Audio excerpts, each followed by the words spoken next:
তুমি নাফরমান। হ্যাঁ, আমি তোমাকেই বলছি, তুমি নাফরমান। তুমি নামাজ পড়ো না, তুমি হারাম কাজে জড়িয়ে আছো, তুমি রাত জেগে গুনাহ করো, তুমি আল্লাহকে ভুলে গিয়েছো। তারপরেও আল্লাহ তাআলা তোমাকে রিজিক দেন, তোমার দুনিয়াবি কাজ সহজ করে দেন। তোমার গুনাহ দেখে যদি তিনি রেগে যেতেন তাহলে আজ হয়তো তুমি বেঁচেই থাকতে না। তারপরেও কেন আল্লাহ তাআলা আমাদেরকে এত ভালোবাসেন? ভাই, একবার চিন্তা করে দেখো, তুমি যখন আল্লাহর কথা ভুলে গিয়েছিলে তখনও আল্লাহ তাআলা তোমার কথা ভুলে যাননি। তুমি যখন ফজরের নামাজে না গিয়ে তুমি ঘুমিয়েছিলে তখনও আল্লাহ তাআলা তোমার ফুসফুসে বাতাস পাঠিয়েছিলেন। আল্লাহ তাআলা কারো আমল দেখে ভালোবাসেন না, তিনি ভালোবাসেন মানুষের হৃদয় দেখে।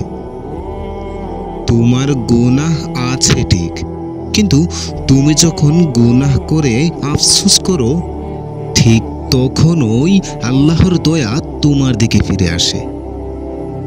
তিনি নামাজ না পড়া বান্দাকেও তিনি খাওয়ান, যে মানুষ তাকে ভুলে গিয়েছে তাকেও তিনি বৃষ্টি দেন, কারণ তিনি রহমান আর রহিম। তিনি মায়ের চেয়েও 70 গুণ বেশি দয়ালু। তোমার জন্য যদি দুনিয়ার সব দরজা বন্ধ হয়ে যায় তারপরেও তোমার জন্য একটা দরজাই খোলা থাকবে, সেই দরজাটাই হলো আল্লাহর দরজা, যেই দরজা তোমার জন্য সব সময় খোলা থাকবে। তাই বলি ভাই, তুমি আজকেই ফিরে আসো আল্লাহর পথে। তুমি যত বড়ই গুনাহগার হও না কেন, আল্লাহ তাআলা বলেন, হে আমার বান্দারা, তোমরা আমার রহমত থেকে নিরাশ হয়ো না।